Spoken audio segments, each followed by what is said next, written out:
الحمد لمن له البقاء والقدم، والصلاة والسلام على سيد العرب والعجم. محترم معزز درنو ورنو، مسند البزار کی یو حدیث راځي چې پاغه کې څلور بدبخت کسان بیان شوی دي. ډیر عجیب حدیث دی. هغه څلور کسان په دې حدیث شریف کې یاد شوی دي چې هغه شقیان دي، یعنی بدبخت کسان دي. معززو هغه څلور کسانو ته به هر سړی په ډیر فکر کې وي چې دا کم کسان دي چې هغه په تمامو انسانانو کې بدبخت کسان وي، بدبخت انسانان وي. او څوک چې بدبخت شي داغه نه بیا رحمت تختی، هغه باندې بیا رحمت نکېږي او په داسې بدبختی کې به واقع وي چې آخر به عزت دومره زیات تنگ شي چې هیڅ وخت به بیا دی په خپل سترګو باندې خوشحالي ونه ویني. مسند البزار کې حدیث راځي، حضرت انس رضی الله تعالی عنه د دې حدیث شریف راوی دی. هغه وایي چې قال رسول الله صلی الله علیه وسلم، نبی علیه الصلاة والسلام و فرمایل اربع من الشقاء، څلور داسې اعمال دي چې هغه د شقاوت دي، هغه د بدبختی اعمال دي. دا څلور اعمال، دا څلور شان چې په کم انسان کې راځي هغه انسان ډیر زیات بدبخت وي. چې په کوم کې دغه څلورو شانو کې یو شی موجود شي هغه انسان بدبخت وي. نو دغه څلورو کارونو کې که په یو انسان کې یو موجود وي هغه به ځان د دې څخه خلاصوي، هغه به د دې نه اجتناب کوي، حسینا دی په بدبختو انسانانو کې شمیر شي او ژوند دې تریخ شي، آخرت ور خراب شي. دا به د ده دپاره د دایرینو ناکامي وي او دا به د ده دپاره د دارینو شرمندگی او خسران وي. نبی علیه الصلاة والسلام په هغه څلورو اعمالو کې هر یو جلا جلا یادوي. اول کس چې بدبخت انسان په دې شی باندې ګرځي هغه جمود العین. نبی علیه الصلاة والسلام وایي چې کم انسان وچ سترګې ولري او په دې کې دغه علامه د وچو سترګو موجوده وه، دا بدبخت انسان دی. دا مطلب چې د انسان دا سترګې دومره کلکې شوي وي، دا زړه دومره کلک شوی وي چې هیڅ وخت ژاړي نه. د الله تعالی دپاره، د الله تعالی د بیرې د یو وخت نه وي ژړلی او د خپلو سترګو څخه یې اوښکې نه وي تویې کړي. دغه کس دې پوه شي چې د ده په ایمان کې نقصان شته او دا په دې کې د بدبختو خلکو یو علامه ده. دا شان دویم شی نبی کریم صلی الله علیه وسلم یادوي چې هغه په انسان کې د بدبختی شی دی، هغه قسوة القلب.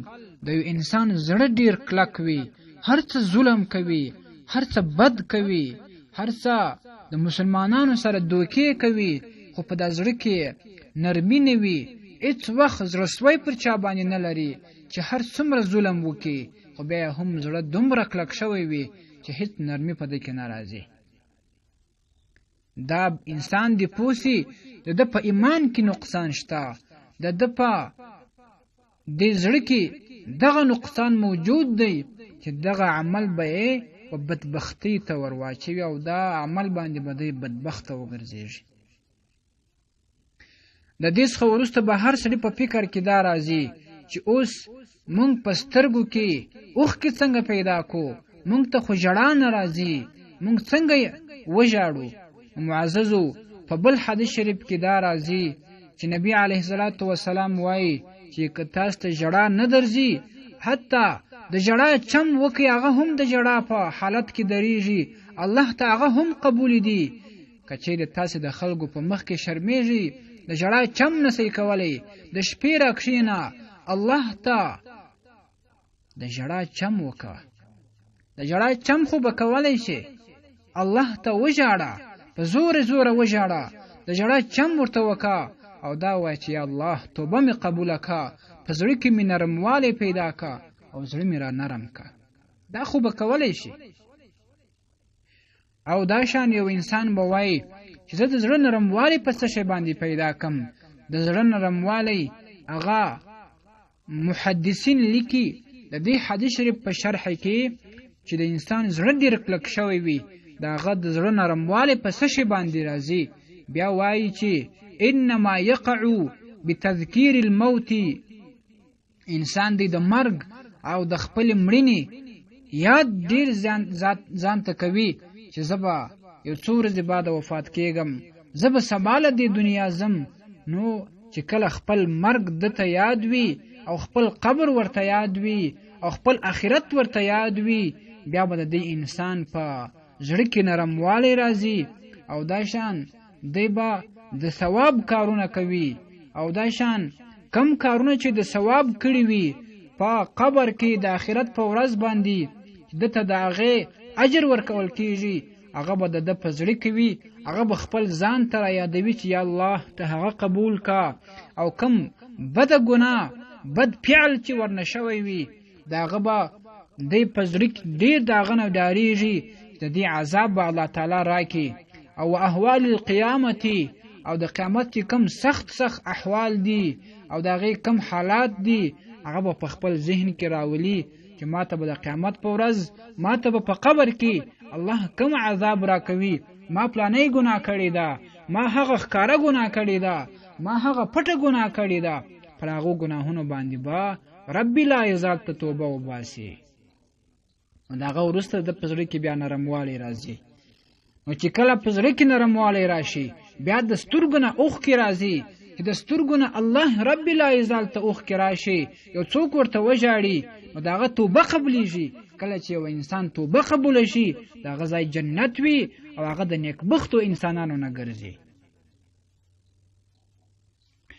دریم شی نبی کریم صلی الله علیه وسلم یادوي والحرص، په کم انسان کې چې حرص ډیر زیات وي نو هغه انسان د بدبختو انسانانو څخه دی، دا د بدبختو خلکو علامه ده. حرص پر مال باندې، حرص پر ډیرو د مال باندې، حرص مکمل پر کاروبار باندې. که په لمانځه باندې ولاړ وي نیت به یې تړلی وي او دی به د دنیا فکرونه وي، د ده فکر به په دکان کې وي، د ده فکر به په کور کې وي، د ده فکر به په کاروبار کې وي، د ده فکر به په موټر کې وي، د ده فکر به په بنګلو کې وي، د ده فکر به په نورو سودا او معاملاتو کې وي. دغه ته حرص د دنیا وایي چې دومره حرص ډیر شوی وي چې یاره بس مال مې را جمع کولی او دنیا مې را جمع کولی او دا مال مې ډیرولی. نو دغه علامه چې په انسان کې راله دا د بدبختو خلکو علامه ده. انسان باید هر مسلمان ته لازمي ده چې هغه د دې حرص څخه خپل ځان وساتي. که لمونځ کوي، که وظیفه کوي، که تلاوت کوي، که نور ذکر اذکار وایي، دی به هغه د زړه په حضور باندې وایي، د خپل زړه حضور به راګرځوي، د دنیا د حرص نه به ځان ساتي. که په انسان کې د دنیا حرصونه راله په دې کې د بدبختانو علامه موجوده شوه. الله دې هر مسلمان د دې نه وساتي. نو چې کله د انسان مال ډیر شي چې دی څومره حرص کوي هغومره به د ده غمونه، تکلیفونه او د زړه تنګي ورسره زیاته شي. نبی علیه الصلاة والسلام څلورم شی یادوي وطول الامل،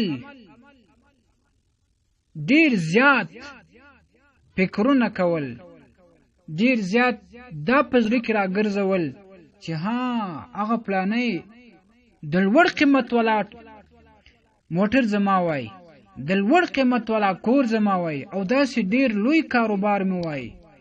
غټ غټ امیدونه کوي، لوی امیدونه کوي، بس ناس په فکرونه کې ډوب وي او خپل امیدونه را سربیره کړي وي، د دنیا په امیدونه کې ورک وي چې هغه غټه دنیا زما وای، هغه غټ موټر زما وای، هغه جاز زما وای، هغه بنگله زما وای، دا کاروبار زما وای، دا خلک ټول زما تر لاس لاندې وای، هغه پلانه لویه رتبه، لویه کرسۍ زما تر واکو تر لاس لاندې وای. دا غټ غټ امیدونه چې په انسان کې راشي دی انسان ته د بدبختو خلکو علامه رااله. په دې کې د بدبختو خلکو یو علامه موجوده شوه چې هغه به دی بدبخته وګرځوي، دی به شرمنده کي، دی به تاواني کي، د ده د دارینو د دنیا او آخرت حالات به ورته خراب کي. نو مسلمان دی دا اوږده دا غټ غټ امیدونه وش کوي، هغه دی نه کوي. علما لیکي من قصر عمله قل همه، د چا چې امیدونه کم شوه د دنیا د رزق د دې امیدونه ډیر کم کړل، قل همه دغه به بیا غمونه ډیر کم وي. او چا چې د دنیا امیدونه زیات کړه دغه زړه به تور شي او په هغې کې به د بدبختو خلکو علامه موجوده شي، او په دې سره د انسان ایمان ناقص ګرځي، ایمان یې کمزوري ګرځي. او د چا چې دا اوږده امیدونه نه وه، خپل امیدونه یې را ختم کړله، هغه یې په خپل کنټرول کې راویستله، هغه یې وش کول د ځانه څخه، نو بیا وایي تنور قلبه، د ده به په دې اوږده امیدونه څوک نه لري، د هغه به زړه منور شي، د توروالي به یې زړه بچ شي. ځکه چې کله د انسان اوږده امیدونه ختم سي، هغه ته بیا خپل مرګ ور په یاد شي، هغه ته خپل قبر ور په یاد شي، هغه ته د قیامت ورځ ور په یاد شي. د سوچونه هغه بیا په قبر کې وي، په خپل مرګ کې وي، د قیامت په ورځ کې وي. نو بیا وایي چې اجتهد فی الطاعه، دغه سړی بیا د الله تبارک و تعالی په طاعاتو کې، په عباداتو کې، د رسول الله صلی الله علیه وسلم په سنتو کې، په دینی امورو کې هغه ډیر کوشش کوي.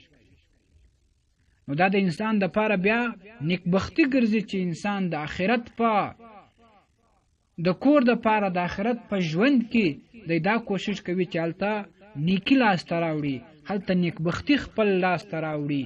او دغه انسان به بیا په دې دنیا او په هغه دنیا کې کامیاب وي. نو معززو دغه څلور هغه علایم دي چې په کم انسان کې موجود شي، هغه انسان بدبخته په دې باندې ګرځي، هغه انسان په دې باندې شقی ګرځي.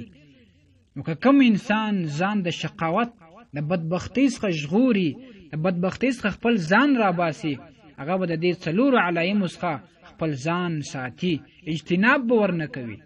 هسې نه دی په دې باندې بدبخته وګرځېږي او د دنیا او آخرت شرمندګي د په برخه سي. دا حدیث شریف ډیرو زیاتو کتابونو نقل کړی دی. په حلیة الاولیاء کې علامه اصبهاني رحمه الله په 8م جلد کې نقل کړی دی. مجموع الزوائد په 10م جلد کې نقل کړی دی. کنز العمال کې دا راځي په 14م جلد کې. الترغیب والترهیب کې علامه منذری رحمه الله په 2م جلد کې راخیستی. په مسند البزار کې په 14م جلد کې راځي. همدا شان نور کتابونو هم راخیستی دی. نو الله تبارک و تعالی دې مونږ او تاسو ته په دې د عمل کولو توفیق نصیب کړي. مونږ او تاسو د دې څلورو کارونو نه ځان وساتو، اجتناب ورنه وکړو او خپل ځان د بدبختی راوباسو د نیکبختۍ و طرف ته. والسلام علیکم ورحمة الله وبرکاته.